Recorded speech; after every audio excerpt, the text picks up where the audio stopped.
during your preamble, you thanked His Excellency the President for nominating you, and that is why you're before this committee.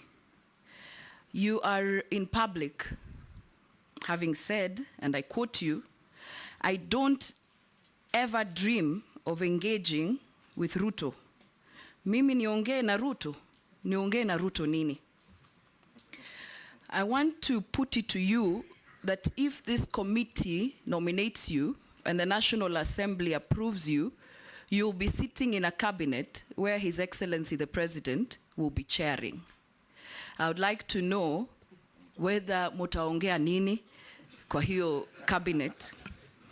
But that's beside the point. I want to get to the real issues. But that's also a very valid question, because it will be important to know how you will engage as the minister, if approved, cabinet secretary, and with His Excellency the President. Now, there is tax exemption on exploration and accumulation of exploration expenses for offset against income upon full commercialization. What I would like to know is, do you think exemption should be tied to certain activities and for certain duration of time? There are people who are exploring in this country in perpetuity for 30, 40 years, just so that there is tax exempt. And I suspect they've actually explored, and they've gotten the gemstones or whatever they're exploring, but because of the exempt, they continue to say they're exploring. To my last question, the Mining Act prohibits civil servants from dealing with minerals.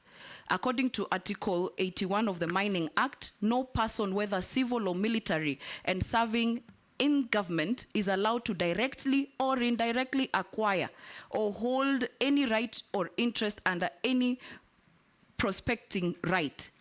Despite this provision, high-ranking government officials, public officers, state officers, and civil servants are involved in mining. And I'm sure some of them have started looking for you since you were nominated. What mechanisms and plans will you put in place to ensure that revenues from gemstone mining do not end up in the pockets of cartels without disclosure? Actually, I thought cartels are only in agriculture, health. I've come to realize during this appointments committee, cartels are everywhere, including mining. And how do you intend to protect and shield communities from unscrupulous miners and cartels? Nelson Koech. Mine also was a quick one too, on the same gemstone. Late last year, the president had this launched, it's called a Voi Gemstone Value Addition Center. It is ill-equipped nominee. I don't know what you will do to make sure that there is value for money, and the small-scale miners are also able to be able to sell their mines in Voi Additional Center, Gemstone Additional Center. Number two is the mining law sets up several mechanisms which Kenyans can enjoy direct benefits from minerals. That is, for every sale of mineral, proportion of value of mineral is paid to the government as royalty, which is shared between national and county government and mining communities in the ratio of 70, 20 to 10, respectively. How then will you do differently to ensure the same is adhered to mining communities and county benefits? Nominee.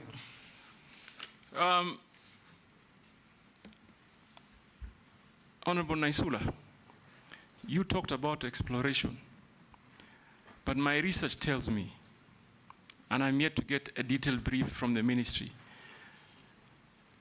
that you're imagining there are people doing exploration for 30 years. There are people doing prospecting for 40 years. How that makes sense, I have no idea. Whether it happens anywhere in the world, certainly it cannot be. How do you prospect for 40 years? So we need to quickly relook into our policy, Mr. Speaker. We can't as a country. And this explains why mining GDP's contribution is under 1%. It can't continue like this. It can't continue. And Honorable Naisula, you are very right. If you thought you saw cartels, I've come to learn within this short period of time that I've been nominated, There are greater cartels in the mining industry. And Mr. Speaker, if you approve me, that is where I begin. Remove the cartels, remove the brokers. Mining industry in Kenya cannot be a market of speculators. Mr. Speaker, I've also learned that before someone hits the ground, you'll find instances where a company has exchanged hands more than 10 times. Someone has gone, applied for a license, given a license, sold it to the speaker, then sold it to Naisula, then sold it to Owen, then sold it to some farm in Canada, that one sells to China. All that time that they're speculating and gaining profits, the Kenyan people are losing.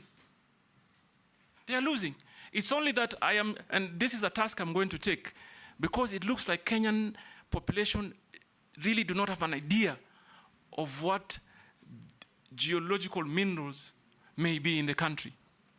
They must get involved, and I'll take it upon me to ensure they get involved. So I identify completely with your sentiments, Honorable Naisula, and this is an urgent matter that must be discussed and be realigned in a manner that works and defeats those cartels. Mr. Speaker, Honorable Naisula told me nitaongea na. You don't have to answer that. Only fools don't change their minds. I was going to say it in Kiswahili. Go on and answer the other question. Wapumbavu tu ndo wabadilishe mawazo. There's a question on communities. Yeah, I'm coming to that. Yes. Number one, I've already picked an issue on, for example, timely disbursement of royalties. Mr. Speaker, I was talking to some people from Taita Taveta County, some community, who told me they have not received their share of royalties on a certain mine for the last 7 years. That can't work. What we need to quickly do is to ensure we create systems that function. And number one priority is that the Kenyan people primarily should be priority in terms of receiving their royalties and benefits. Mr. Speaker, we also have to have a conversation. I am looking forward, for example, to quickly engage the counties. The counties, according to the current law, receive a good chunk of royalties. Maybe we may need to look at our legal framework on how we can also cushion the communities in the counties by ensuring that we maybe ring-fence some of the resources to development. Why do I say this, Mr. Speaker? You know very well. Geological minerals do get depleted. There are generations that will come many, many years after us, and this country must have something to show. We can't, it just can't be a story that Kenya had this and there's nothing to show. So, Mr. Speaker, I am going to engage and create working synergies with the counties and formulate, create a framework that is efficient in disbursing royalties. And also, if I go a step further, these communities must be organized. We must organize them. We must encourage them to get into cooperatives. We must encourage them in some instances. And I like that question because it gives me an opportunity to address something that we call back home as ancestral interest. Many of us, our populations, and it's not only in the coastal region, are squatters, Mr. Speaker. I saw that during the SGR. When they were constructing the SGR, Mr. Speaker, many people were compensated, but the title holders and the residents of certain areas were completely ignored. So there are certain regulations or laws that we must, and I'd be happy to come and engage the community to see how we can improve on them. Mr. Speaker, on Honorable Koech, I haven't seen the Gemstone Center at Voi, but I'm looking forward to see it. But what I think the mining industry needs to do is to focus on private sector investment. Government should not be in the business of competing with its citizens. So there has to be concerted effort and specific focus to encourage private sector investment. Why do I say so, Honorable Koich? Because they will meet the global standards. I am not sure whether the Jameson Center in Voi is properly equipped to test and process what they get. That is an urgent business for me. And I'm going to look into it as soon as I have an opportunity of possibly if this honorable committee approves me. So that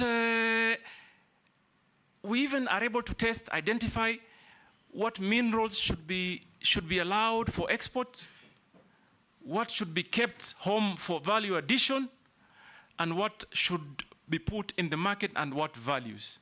And I have seen it. I've seen people from Voi coming into Mombasa with a small packet of many, many gemstones and almost sell them at wholesale price. Someone else picks them up, some foreigner will pick it up, go to Hong Kong, go to Thailand, and make double or triple the money that, that Kenyan ordinary man would. So I will look into that as a matter of urgency, Honorable Koich, and I'm hoping that I see the passion, it will work together. Posing, then Gikaria, then Emase.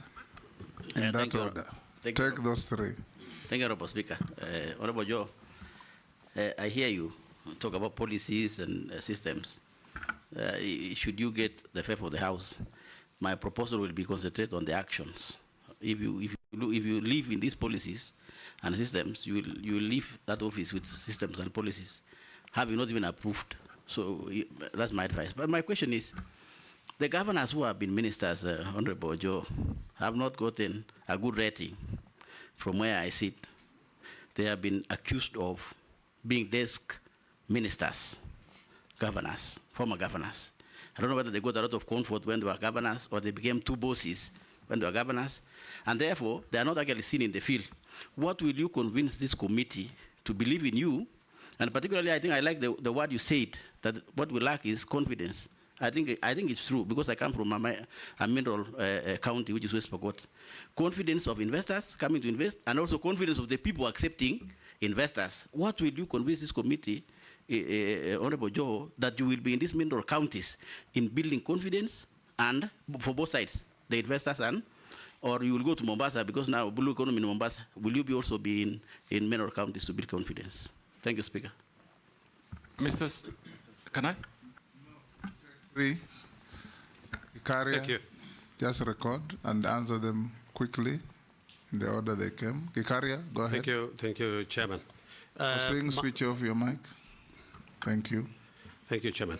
I think the exploration is something that the nominee has said he's going to look into, and I'm saying this in relation to the corporation, the National Mining Corporation, which is a corporation of government, which is in exploration and does nothing other than just getting salaries and doing nothing in exploration. As we look at, I was trying to look at the law as to whether we have timelines for exploration. I remember in the Energy Act, we have 2 years for exploration.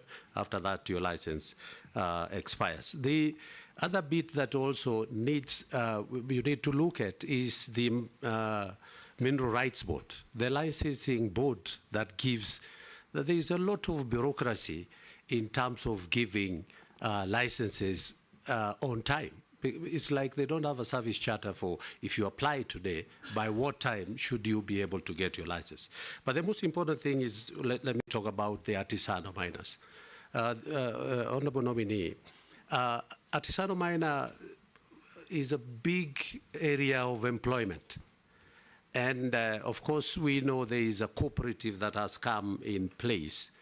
But again, the licensing of these cooperatives and artisanal miners has become an issue with the Mineral Rights Board. So what are you going to do to help our young men and people who work in doing artisanal mining across the country who do the illegal mining per se in quotes, but who have been applying through cooperatives, and then it takes forever for them to be able, and getting very, very bad prices or bad for the product that they get from the mines. Thank you, Honorable Chairman. Mary Massey. Thank you, Speaker. Nominee, my first one's a comment. It's good that you mentioned about redesigning our training programs. Through you, Speaker, recently the Maritime Authority advertised for jobs for Kenyans to work in the vessels. And the requirement was just basically training in hospitality, front office, and a foreign language, which is German. But I put it to you, they could hardly raise the numbers that were needed. So seriously, it is an area of concern because we are losing out on opportunities as Kenyans, yet we're talking about unemployment. So, Honorable Nominee, if approved, I think that is one of the areas you need to seriously focus on to ensure that we're training in all disciplines related to maritime so that we can benefit from the opportunities. So my question is, and this is from a Kenyan, in 2010, the then Internal Security Minister, the late Honorable George Saitoti, tabled a list in Parliament containing 4 members of Parliament, including yourself as a suspected drug trafficker. The US Embassy also stated that Kenya anti-narcotic unit suspected that you were involved in narcotic trade. Are you aware of these grave allegations and the effects of drug